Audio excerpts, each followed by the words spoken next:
come from somewhere else, but this is where we found ourselves. Welcome to the local show.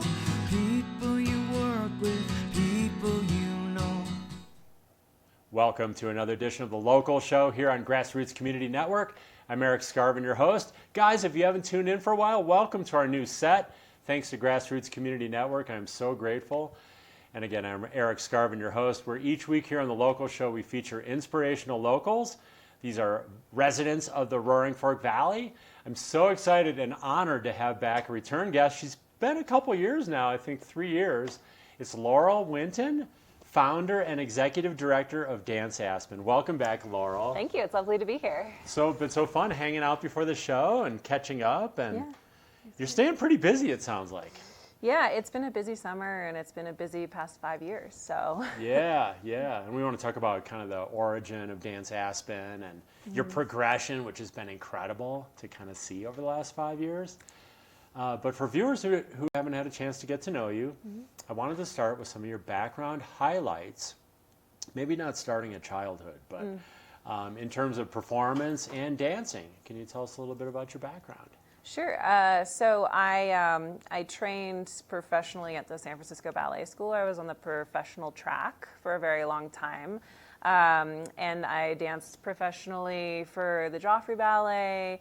I played Penny in the North American Broadway production of Dirty Dancing. I played a co-star role on CBS's Bull with Michael Weatherly. And I danced for various dance companies all over the country. So. Wow, that was very succinct. Like most people just I have to cut them off at like 7 minutes or whatever. So I appreciate that. Well, that's quite diverse. Like you kind of bounced around, tried some things, went into television. Yeah. Did the Dirty Dancing thing for a while, and was your dude like Patrick Swayze? Was he at all like that? Oh, yeah. I mean, he dude. definitely, they did a massive national search for the guy. And he lived up to it for sure. Yeah. Lived up to it. No one can be Patrick Swayze, but. Right. Yeah. But obviously you came back to dance. I did. So dance was kind of like your roots. Dance was always my roots. It was always what brought me in any direction that I went, whether it's theater or TV. But at my core, I am definitely a dancer and always will be. So were you like dancing around? I mean, we will go back a little farther because I'm kind of curious, like, were you like a kid dancing around the living room, or did you have like that early on showing those like that passion and that love? I think my mom has a picture of me when I was probably 2 years old, holding a bunch of balloons, like wearing, a diaper and a little dress, and on top of standing on the arches of my feet. So, oh man. I wish we had that image. Yeah. I definitely was drawn to it. I don't know how. My mother always wanted to be a dancer. She never was one. So maybe it was just an unfulfilled dream that she had that I was able to do because I had the right opportunities. Did she get to see you dance later on, like at Joffrey Yeah. Ballet? She was able to come out to a selection of performances that I did throughout my dance career. So that was very special. That is so cool. Yeah. That's so cool. Well, say there's the little girl watching or the aspiring dancer that might be a little bit older. What would be some of your advice, now that you've kind of gone down the pathway for someone who's aspiring to perform or dance, Yeah, don't You're do an entertainer. it. I'm just kidding. Don't do it. Don't just stay away. No. Rethink the whole thing. Be a computer programmer. Yeah, no, I think dance and the arts is so important to a young mind, and you learn how to express yourself and articulate, but you also learn discipline and responsibility. And these are things that no matter what direction you go in, it's important to have that. And it's fulfilling, and it's a social life too. So, as a kid, I looked forward to going to dance class because I could see my friends. Yeah. And, as I got more advanced, I really dove into the art and the technique of it. So it became something that I felt confident about and could, pour myself into at a young age. And not every kid has that, not every kid has the realization that, I have this thing that I'm really good at that I actually love to do, and it's not sitting and watching TV, Right. So, so yeah. How do you find proper instruction? Like, how do they go about that? Like getting their first dance instruction? Yeah, I mean, I grew up in a big city. I'm from San Francisco. Yeah. So it was pretty easy to plot me in a dance school. Out here, that's kind of what we're trying to do as well, is make sure that, Dance Aspen doesn't have a school, but we have influence in the community, and we go into the schools and we provide education in dance. And, hopefully parents who see their kids dancing at home or, interested in going to see a show, hopefully they know where to go and they can come to us, right, for that the direction. parents are actually observant and pick up on that. Yeah. That passion or that potential. Yes, yeah. And say, hey, and let's talk about that, and then we'll take a quick break. But you guys are going around the schools, as you mentioned. Mm-hmm. What's the reception like? How do these kids respond to you guys? Oh, they're great. They're so, they have so much excitement and energy, and I think that's actually, it goes both ways, because as an artist, everything is kind of like a little interior. You're rehearsing in a studio space. It's all about you. It's all about you refining your instrument and, preparing yourself for performing. But when these artists get to go into the schools, it's kind of a realization of why they do it. I mean, it reminds them the magic and the power of dance as they see it in these kids' eyes and see their excitement. And it's really invigorating for the artists, and it's great for the kids because they're discovering this thing that maybe they didn't know about, or maybe they didn't know they could do. So it's really special on both ends. That's so cool. Yeah. Yeah, that's so, because you're kind of in a bubble, but then, and of course you perform, in front of the public, but to get that two-way communication, right? That's very different than, the typical experience of an artist getting ready for a production. Yeah. There's a lot of one way, you guys generating, you communicating, you performing, and the audience kind of responding.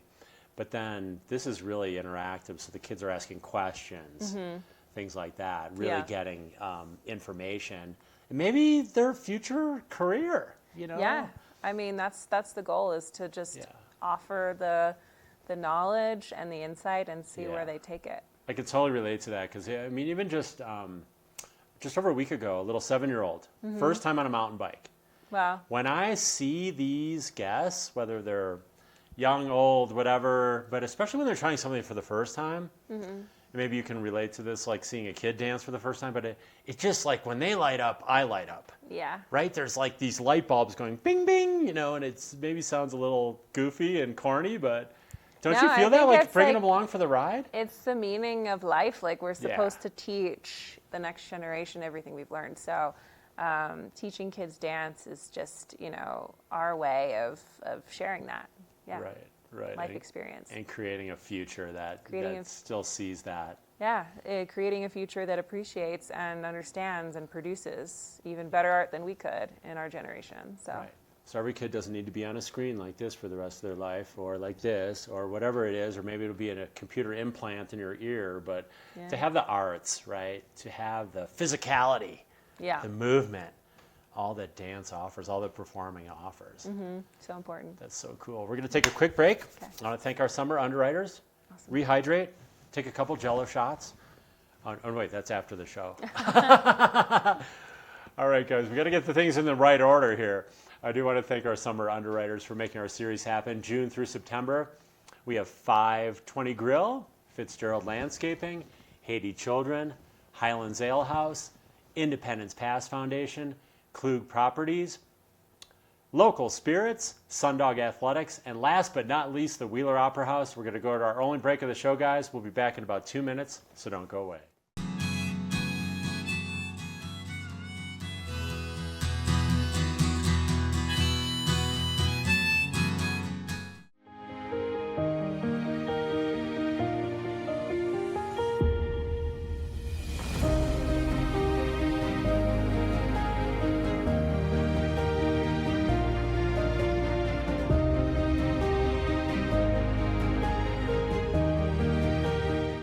Community is at the heart of Aspen, and I take great pride in being a part of it. I'm Chris Klug, and as a lifelong Aspen resident, my connection to this community runs deep.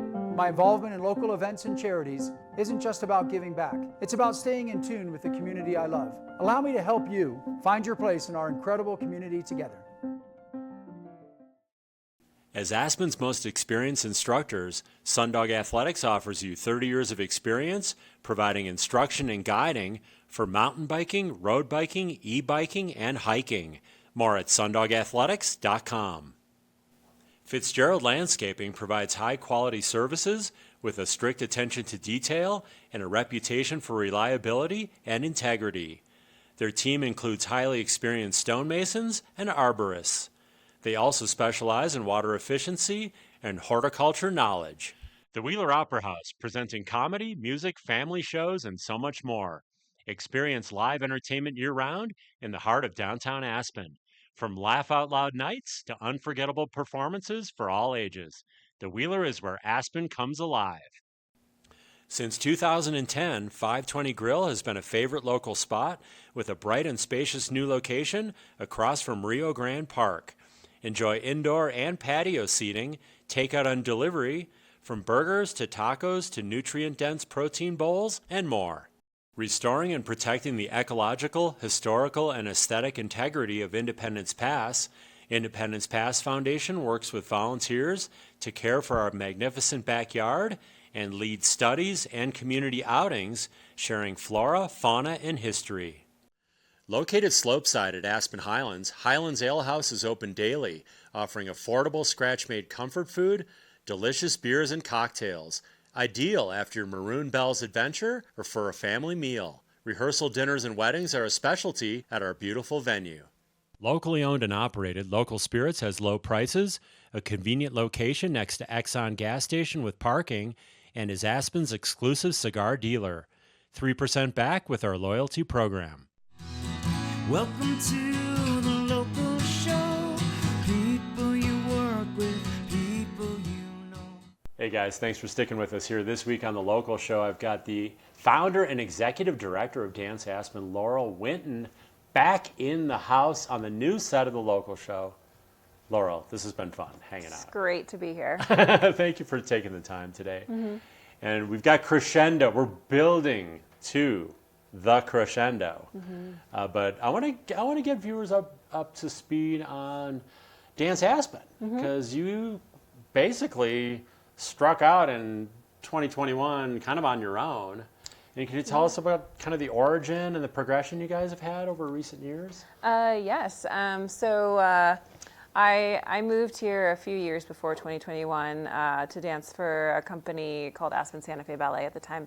And unfortunately, they folded the company, the resident company, during the pandemic. And that was very sad because we loved dancing in Aspen, and we wanted to keep dancing in Aspen. So there was a group of us that were willing to do anything to get back on the stage. And so we really started this organization from scratch. And it was a bootstrap moment. We started building work whenever we could find the time. And at this point, all of the artists that were still living here, they all had, jobs, retail, food and beverage, whatever we could do. Right. So it was kind of like a jigsaw situation trying to find the time to dance again. But we managed to do it. We managed to put a show together. We managed to get the attention of the Wheeler Opera House. The Wheeler Opera House was our very first platform for performance. And we had a sold-out performance in September of 2021. And we've just been going ever since. We've been snowballing. And now we're in year 5. We have 7 full-time artists that live in the Valley, and their main job is, their only job is to dance for Dance Aspen. So it's really about building sustainability in the arts, building a future for the arts in Aspen, and I think that's what we're doing, and that's what we've done. So that relationship is special with the Wheeler. And can you just talk about the Wheeler in terms of just like being there, performing there, the ambiance, the crowd, just the whole experience, the Wheeler experience. Can you speak to that? Yeah, I mean, the Wheeler is an incredibly special place because it has so much of Aspen's history, and it's perfect for us because we're only 7 dancers, so we fill up the stage quite perfectly, and the staff at the Wheeler is incredible. It feels like family. It's right in town, so it's easy for people to go to a restaurant and then come to a show or vice versa. And we've really been building on that relationship for the past 5 years, and we're really grateful that the Wheeler has given us that platform and continues to do so. Yeah, I mean, just the shows. And I need to see one of your shows. I admit it. Oh yeah, you have to come. Yeah, it's like, people have a bucket list. Yeah. In life. Well, come see this one. Come see Crescendo. I should. Yeah, that'd be a perfect one to start. And Yeah. I've seen many Wheeler shows in a variety. Yeah. We were talking a little before the show of the variety. From Rodney Dangerfield to Third World to Aspen Santa Fe Ballet Right. to theater to environmental speakers. It's incredible the variety Yes. that the Wheeler has. Yes. But you guys have a show. It sounds super special.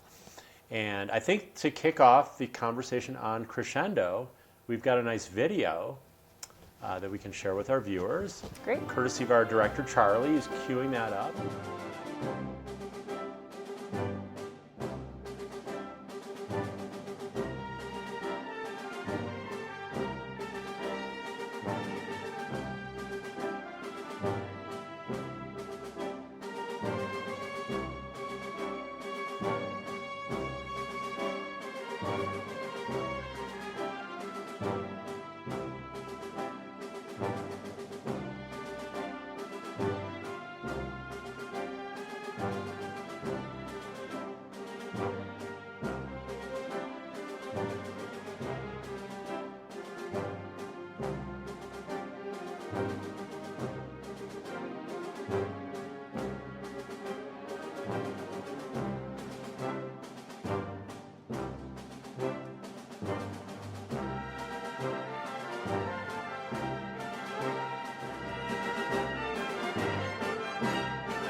It's so beautiful to watch, the movement, the flow.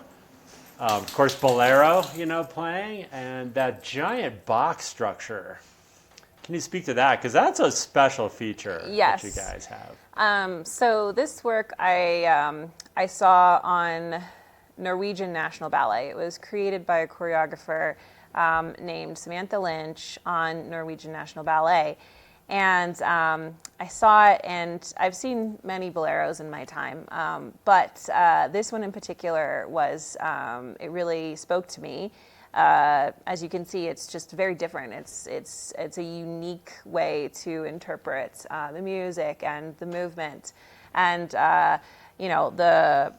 the center is this massive box, and that box fills up the entire stage. So, I thought to myself, okay, well, perhaps we could get a carpenter or a designer and make our own version of this box. And at the time, I had no idea how complicated it was going to be. But we managed to do it. And of course, Norwegian National Ballet is a heavily funded, government-funded company. So I was working with, okay, how can we price this down a little bit and still make it just as, just as impressive, just as safe, all of the things. So Yeah. I think we managed to do that. I know a lot about construction now, so. So you got a little more up to speed on your engineering and carpentry and other Yeah. things you'd never quite imagined Right. going into this field. Yeah. But that makes for a very interesting feature and how the dancers can use that. Yes, exactly. Right. Yes. And this Crescendo is coming up August 27th and 28th. And it's at 7:30. and people can get their tickets, aspenshowtickets.com, Yes. or stop by the Wheeler Opera House. And can you tell us about it's like a 4-part production? Yeah. 4 different kind of layers to it. Yes, there are 4 completely different works by completely different choreographers, but all have the similarity or the through line of music, in the sense that, we've got some really famous musical pieces like Bolero by Ravel, and John Denver music culminates at the end of one of the pieces that we're showing in the show. And there's just a really important aspect in dance. Obviously, music drives dance, but it can really shape the stories that dance tells as well. And that's why I decided to, make a variety show, but with a through line of the value of music in it. That's cool. Yeah. So that's a combination of yourself and your creativity. You can tell share with the viewers a little more about that creative process that creates these kind of productions. It's not just yourself. No, we have a whole team. I definitely, when I'm putting a production together, the stars of the production are the dancers, so they have to be happy with what they're doing, right? Yeah. So I always consult the company. It takes, you have to do this, 9 months to 2 years in advance to secure choreographers. But I always talk to the company to see what kind of choreographers they want to work with. Who have they liked working with in the past? Who have they not liked working with in the past? So that's a major part of putting a production together. But then, once you secure all the choreographers, it's also building a production that makes sense, right? So maybe we'll do 2 licensed works and 2 new creations. Or this past winter, we did 4 brand new creations. So the whole show was new creations done on the company. This show is almost all licensed work with 1 new creation. So I like to switch it up. And just build something really interesting and innovative, but also palatable. And your background as a dancer, I mean, that must be really helpful because you know kind of what the dance, you have that perspective, right? You want to be able to give, your dancers that ability, right? Yes. To feel more engaged, more involved, give their input. Right. They're just to play a bigger role, right? Yeah, when I was an artist in a professional company, no one ever asked me what I wanted to do. It was just kind of, okay, you're casted in this, you're doing that role. And so, leading a company now, I kind of wanted to do things a little differently because artists do have so much more to say than the dance steps. They have opinions, they have their own experiences. So I think taking an investment in that, taking equity in that, actually makes for a better performance. And since you guys have grown over the last 5 years, you're also touring. Can you speak to that a little bit? And what are the challenges and the rewards of touring outside of the Valley? Yeah, touring is great. It exposes the company outside of our little wonderful community. It also gives the artists an opportunity to do more shows, do shows in different places, reconnect with colleagues in different places. So we've been touring around Colorado. We've been at the Vail Dance Festival for the past 4 years. We've toured outside of Colorado. We're just starting to get further and further. We're going to New York City in January of 2027, and UC Irvine in California in 2027 as well. So hitting the East and the West Coast is going to be really exciting for us, and just building our presence. So there's a lot of lead time. You got to plan these things 1 to 2 years in advance. Yes. Do you still have dream venues that you? I would imagine you would that you still. Yes. It would be great to, once we establish ourselves on either end of the country, to go internationally. Would be a great goal. Performing at the Joyce Theater in New York is a great goal. That's one of the main contemporary spaces in the city.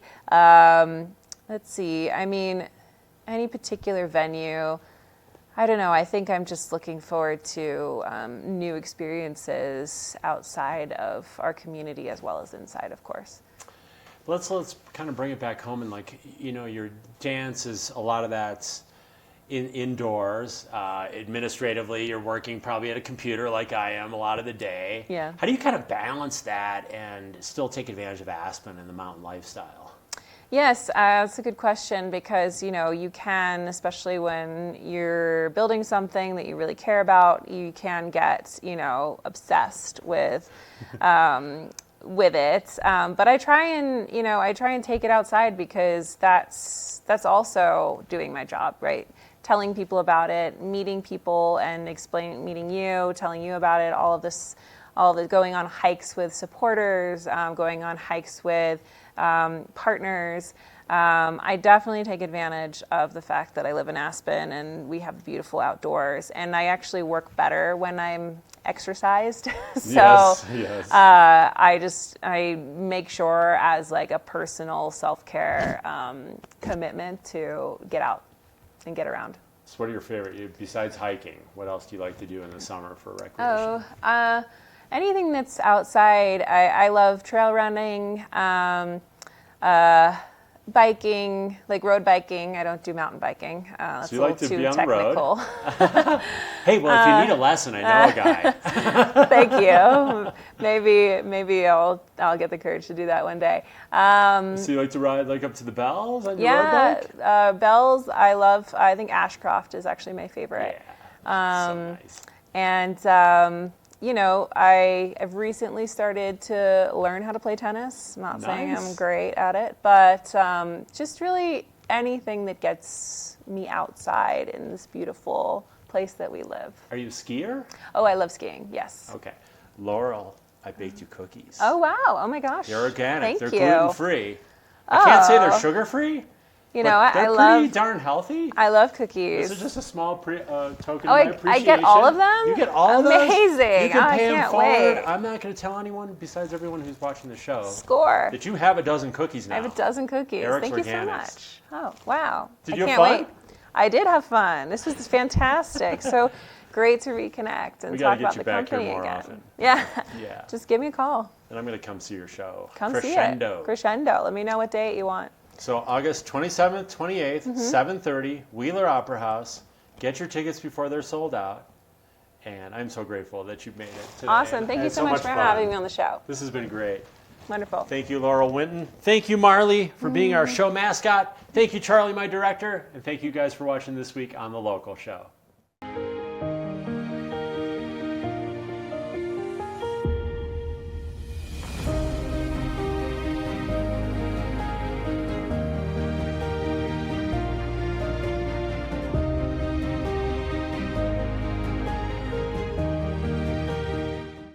From Olympic podium to Aspen real estate, I'm Chris Klug, and I know what it takes to succeed. As an athlete, I mastered perseverance and strategy, qualities I now bring to real estate. Whether you're buying or selling, my dedication and commitment are unwavering. Together we'll navigate the market and achieve your real estate dreams. As Aspen's most experienced instructors, Sundog Athletics offers you 30 years of experience providing instruction and guiding for mountain biking, road biking, e-biking, and hiking. More at sundogathletics.com. The Wheeler Opera House, presenting comedy, music, family shows, and so much more. Experience live entertainment year-round in the heart of downtown Aspen. From laugh-out-loud nights to unforgettable performances for all ages. The Wheeler is where Aspen comes alive. Welcome to